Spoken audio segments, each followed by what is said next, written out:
So for the next article, we have Critical Reading 1. And these are pretty much like the instructions. Now, I mean, these instructions are literally the same exact instruction layout as the previous Critical Reading. Critical Reading 2 was the one I just did. Now we're doing 1. It's the exact same instructions, so there's really no point in me reading all of this. But I will say the only difference in the instructions compared to the previous one is that the article PDF is different, and there's a link to this article. But the article that I'm going to be reviewing that I did is going to be Medu Nefer, Ancient Egypt Rhetoric. Pretty similar to the Communicate. It's kind of going to have a couple of similar things that kind of go back to the communication model from the Mbangis. But we can go ahead and jump directly into this. Okay, so the good of Medu Nefer Rhetoric. Ancient Egyptians developed the Sesh Medu Neter hieroglyphics. And Medu Neter means beautiful speech, widely used in communication in the story. I had to come back and write this one because I didn't know what this means, but the story kind of mentions this specific type of speech a lot. And then hieroglyphics is just symbols used to have a meaning in a language. And then here we're gonna put systems, system of written language. Over 7,000 years ago, it is believed that Sesh Medu Neter remained in use until 100 BC and underwent, I'm gonna take my glasses off, and underwent many modifications, aka changes. Along the way, it may have even surprised the reader to know that the Medu Neter language survives today in parts of the Coptic language. This means that, and then I put a box over here, we use it in everyday in modern times and don't realize it. Even what I'm doing right now, I'm using it.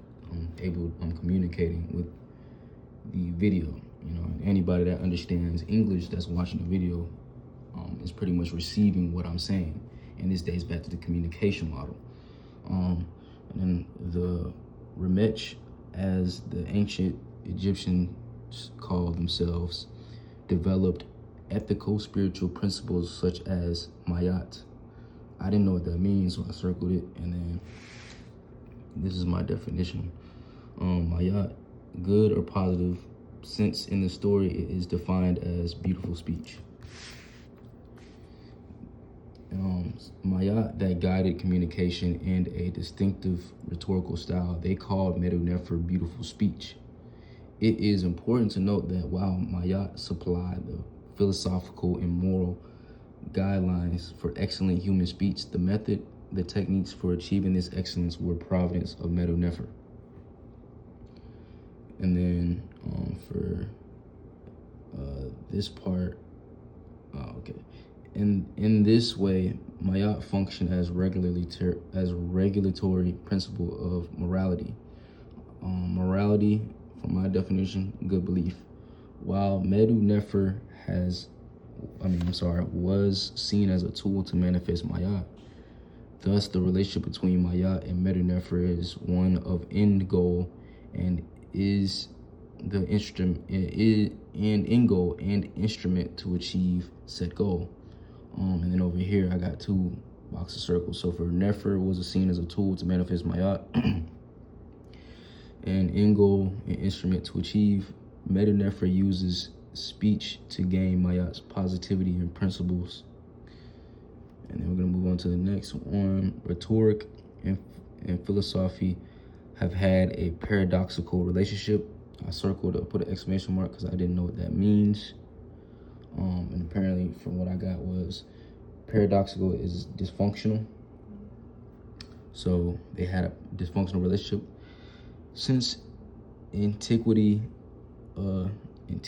is a period of time or place, on the one hand, they had battled for legitimacy and superiority over one another.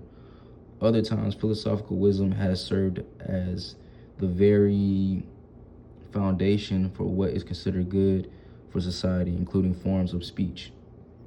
Now, for this little line below, I put conflict between the two as such disagreements. And then these two have been friend and foe. And I put important because I guess there's some sort of conflict in the story. But there is a sense in which and then it continues. But from what I summarized for this part in the article, they were friends. They were friends looking for the truth, but foes when they disagree with it. So that kind of is a little information of what exactly is going on.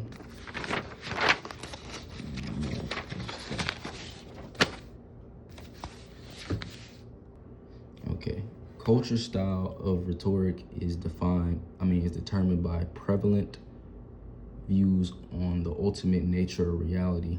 Undoubtedly, and prevalent means updated. Undoubtedly, a philosophical question.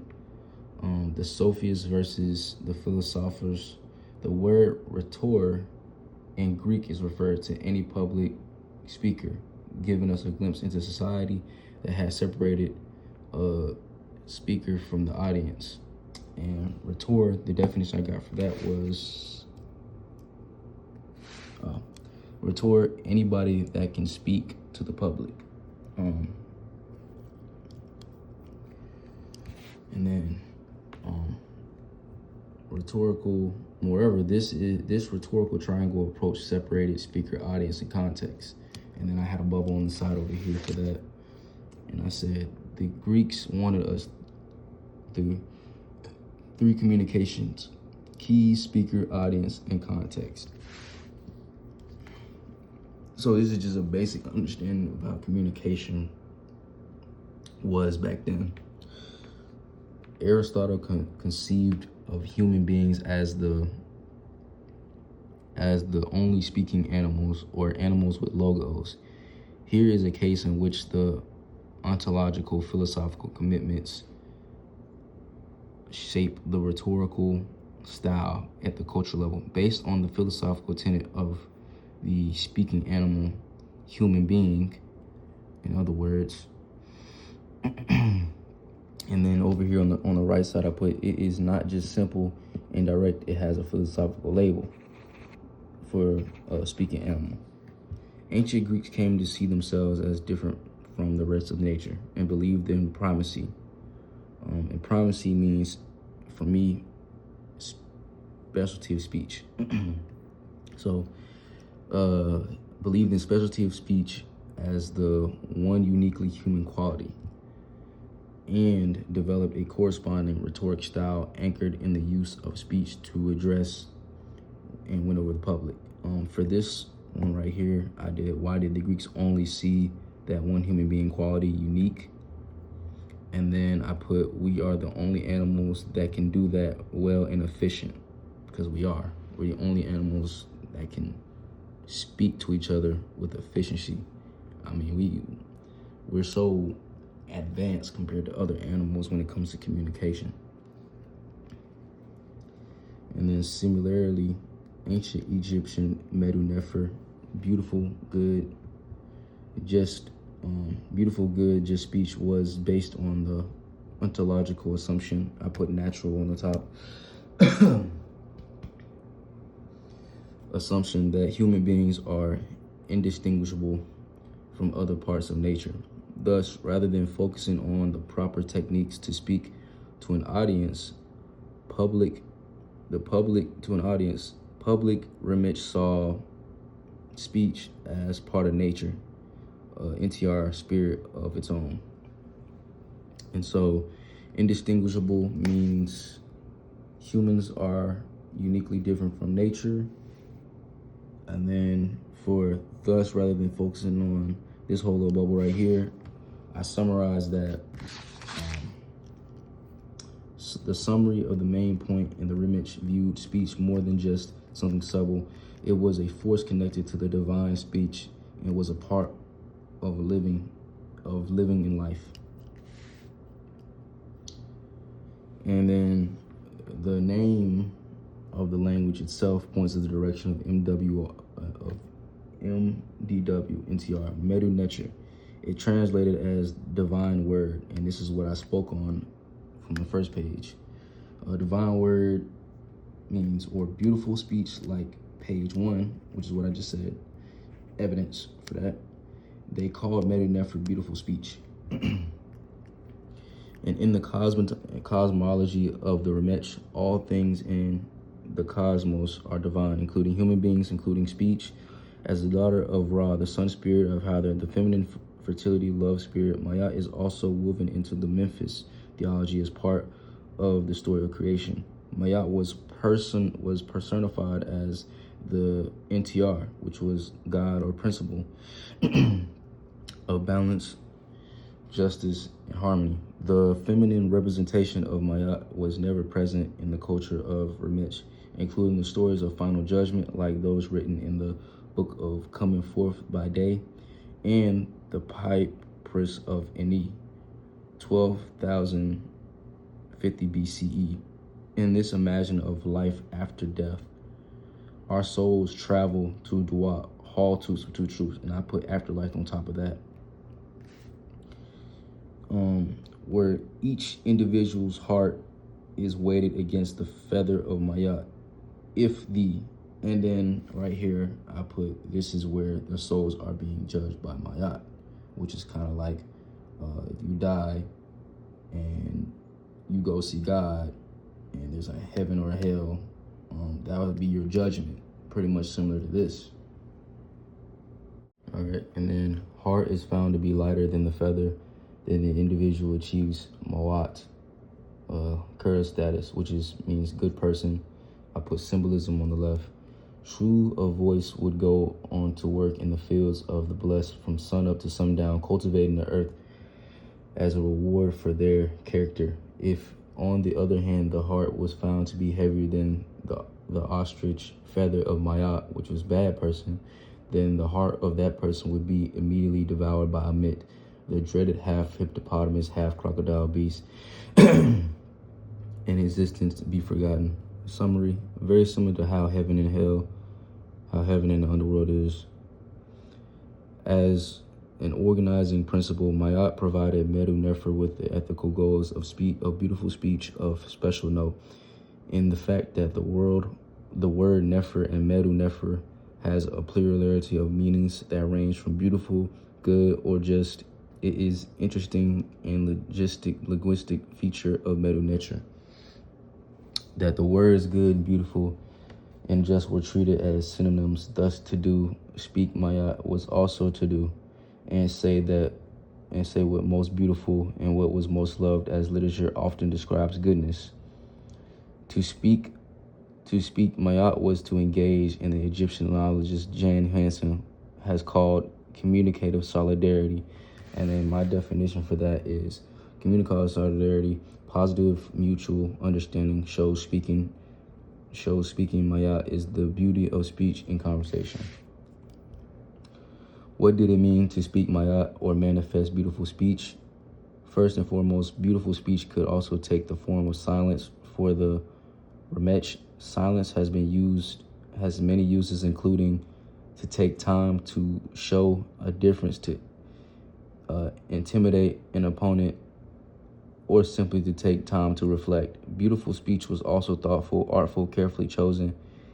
And 3, beautiful speech highlights the aspects of the cosmos and that were everlasting, permanent. The Remech had a significant distaste for fleeting, temporary, or ephemeral, which means short things, as they were considered unimportant culturally.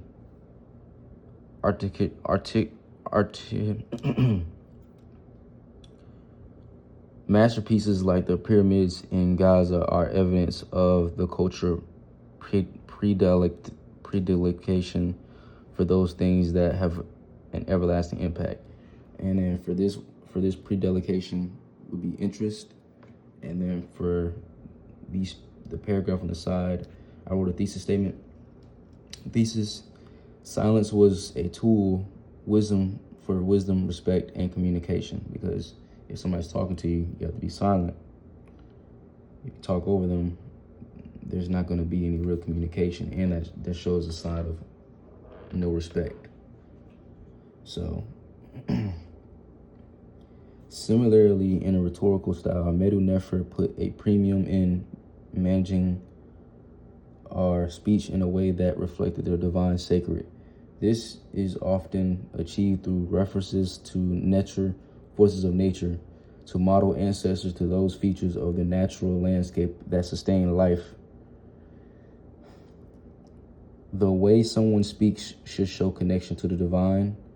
And then I put extremely valued, put a premium in. And then for the summary for this whole article right here, paragraph, summary is Ramech viewed speaking in silence as communication that shows respect, patience, understanding, instead of the irrelevant things like gossip or forgotten things. Along the Nile, moreover, Moat infuses Medu Neter and Medu Nefer with a recurrent theme of illogical phallicization. Illogical phallicization and coop relationships like how humans are with trees. And then I put the top, humans have a somewhat relationship with trees. They provide oxygen for them to breathe and shelter. In a worldwide view, and a worldview of the Ramech, humans and their natural environment were all a part of the same community. The same substance, in other words, humans and nature were not separated in the Kerosene. Bifurcation, which is consciousness. It's consciousness to which we subscribe today. Part of Mayat's emphasis on balance, harmony, indeed referred to the actively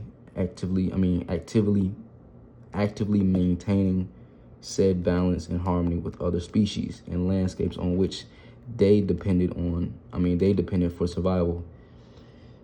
And then over here I put, okay, so that's relationships, my bad. Parsons like speaking in language.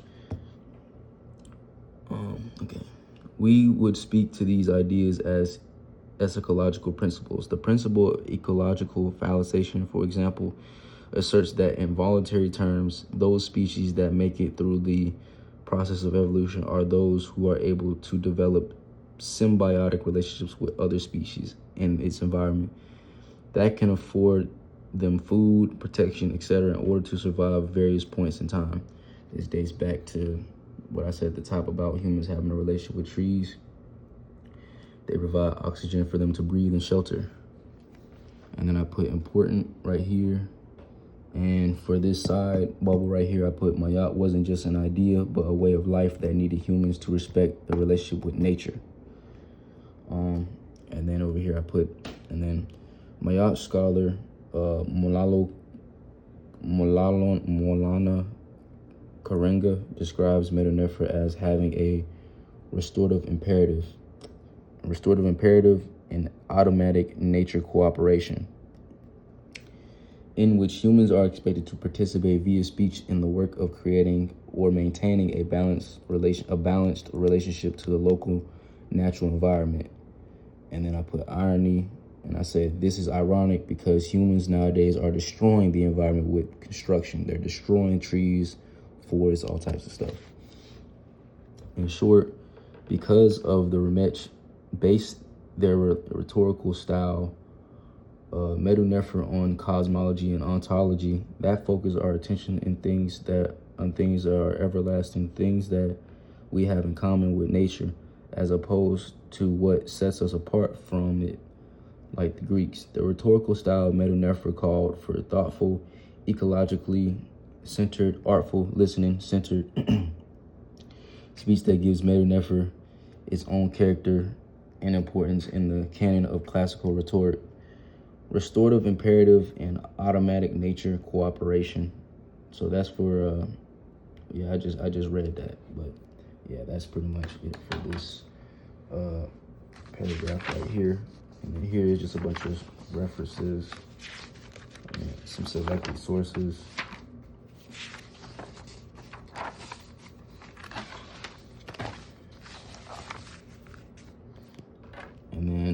Since Ptah spoke the world into existence, speech, oh my bad, the magic of Meta Nefer rhetoric. Since Ptah spoke the world into existence, speech acts take on decidedly divine nature in context of ancient Egyptian culture.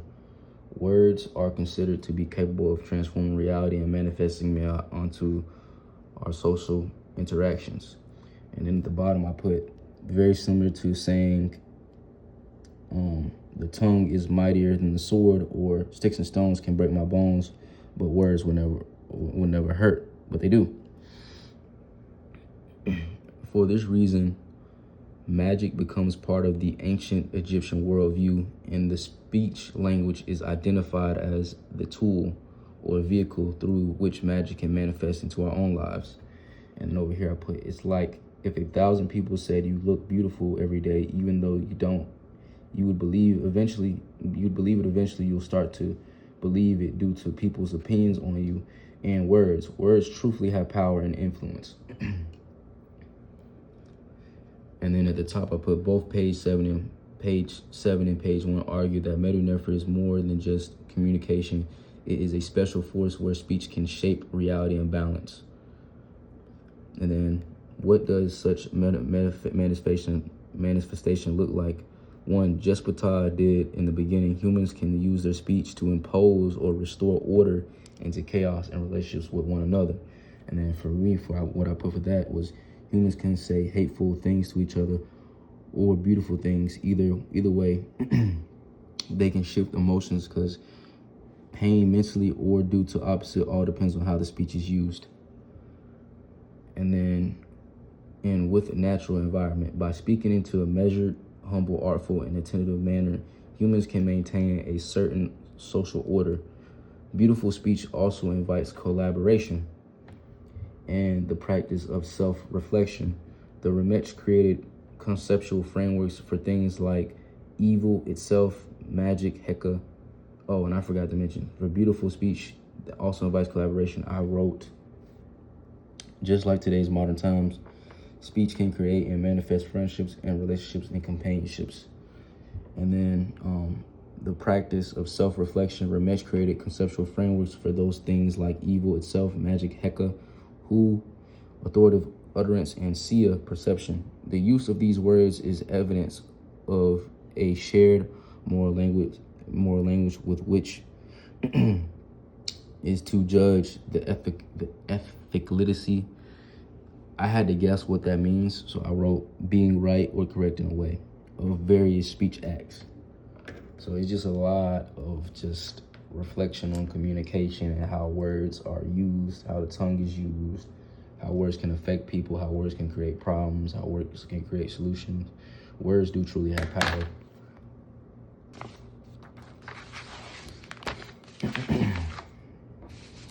And then here we have the theme of magic is one that is included in any meaningful discussion of Medu Nefer rhetoric. In this tradition, speech is endowed. Endowed is to be mixed with something, with the most powerful sacred function of manifesting that which is above and that which is most loved, the most beautiful, putting aside the stereotype of magic as something extra human or nefarious. Nefarious, I have a definition for that. Nefarious is supernatural. The author is something that is, or a higher power. The Remech were not far from contemporary ideas of social constructionism, in which language shapes our reality. Constructionism is short for construct, to build, create something. And then I put, why is magic normal or natural back then? Because nowadays magic is looked at something as supernatural, superpower.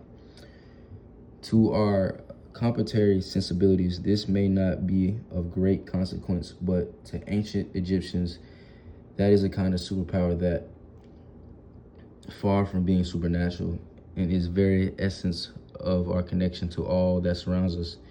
In some, Medu Nefer afford artful language used with the ultimate for consequence to our lives. Today, Western societies have come to view magic as something superhuman and mystical, but the Remetz saw magic as intimately tied to our natural state. And then I put the Remetz saw magic as natural. They seen words and actions that have power to create influence in regular life. And then I did, if you like, the use of artful speech and context is magical in the sense that it's part of the parcel of thee, and then it continues. And then for what I wrote was, magic is used to be seen as natural human power, while society sees it how as something supernatural. And then this is just to finish off what was said at the top. What was said, human experience available to us through study, reflection, and Medu Nefer. And then this is my summary. This is a topic that modern day can look back on till this day. Even in history classes, this still can be taught and brought down from generation to generation. And this is just a bunch of selected primary sources. And then here we have the art of Medu Nefer. And I put at the top, lastly, but importantly, the technical aspects of Medu Nefer rhetoric are relevant to its study. And I put the summary, the methods and techniques of Medu Nefer rhetoric are important to understand. And then in this particular rhetoric style, both silence and speech can be considered of great utility and value to rhetors when done artfully and beautifully. And I put creative divine, because art can mean creative and divine means beauty. And then over here, I put creative and divine. And then I said, this is recited a lot in the article. Just some thoughts I had. This is one of many interesting paradoxes that show up in some facets of ancient Egyptian thinking. Here, silent speaking are supposed to work in tandem, not conflict, to help a rhetor. And then I put, why should they work in tandem? And then I had a box of thoughts that I wrote. Because silence helps a person listen and process their words wisely while speaking allows expression. Manifest Mayat to their community. Speaking is not believed to be superior to the silence. They are believed to have equal importance and beauty. Such an approach contrasts greatly with ancient Greek focus on speaking as a way of achieving communicative excellence. The difference is that for the Remetz, good, beautiful communication, which is defined speech, requires a careful deployment of both silence, speech. Speech has considered a creative instrument to help sustain or restore Mayat. Therefore, both modalities are considered essential to proper balancing of artful conversation. Speech and silence work together to hold balance in communication. Beautiful speech is also a speech that prioritizes good listening skills. An excellent Medu Neferin rhetor would have to spend some time of their time engaging in communication through listening. In this context, listening is not seen as a passive act, but silent, powerful rhetorical strategy when deployed in a time-appropriate way. There's almost an aesthetic sense in which it takes an artful, superior mind, is skillful in balancing silence, listening, and speaking in conversation. And then for this, I put the key idea: communication requires listening, silence, speaking, and process, because listening is a skill, after all, not a passive one. A fascinating aspect of Medu Nefer is also the way in which rhetor is highly encouraged to listen to themselves before. When someone is talking, being quiet gives time to understand speech and is a great sign of respect, which is true because that's how communication works.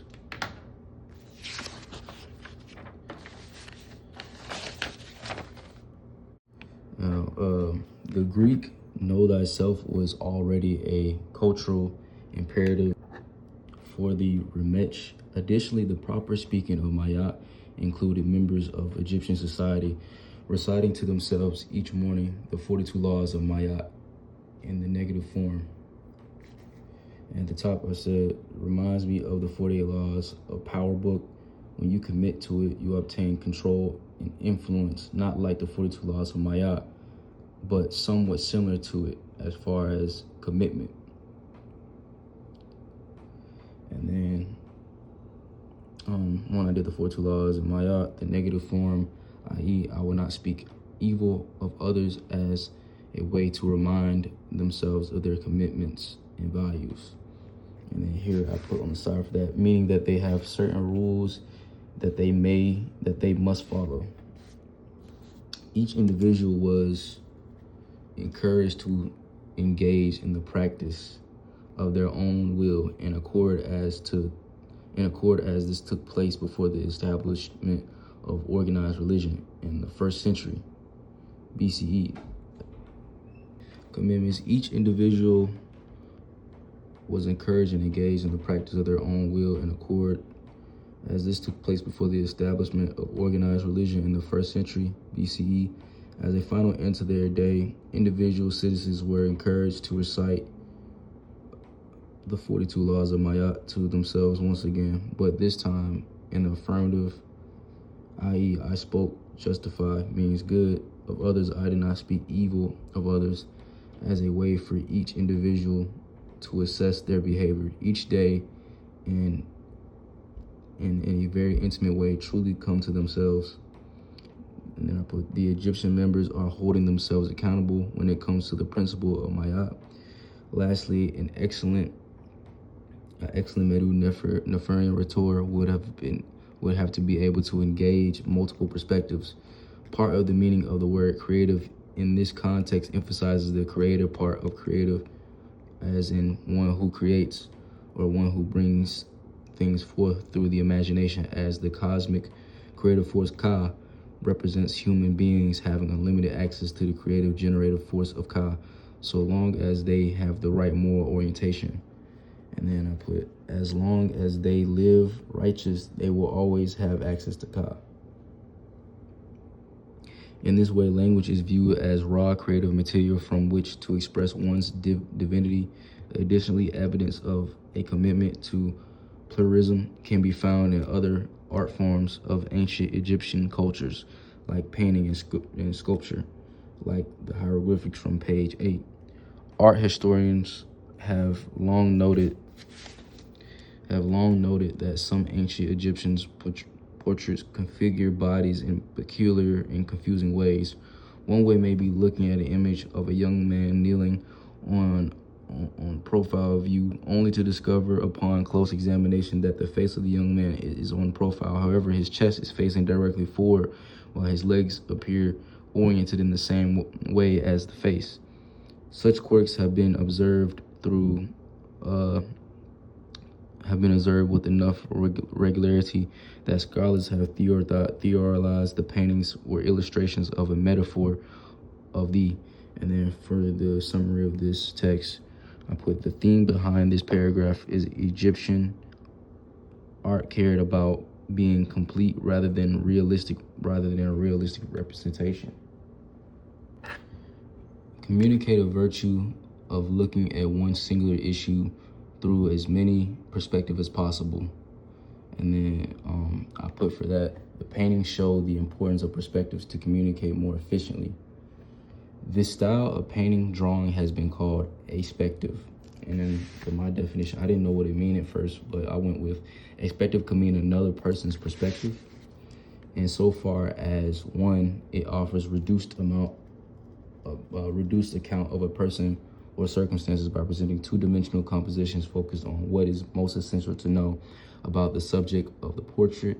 For example, a given image may feature one or more persons with different parts of their body drawn as seen from a hypothetical different perspectives.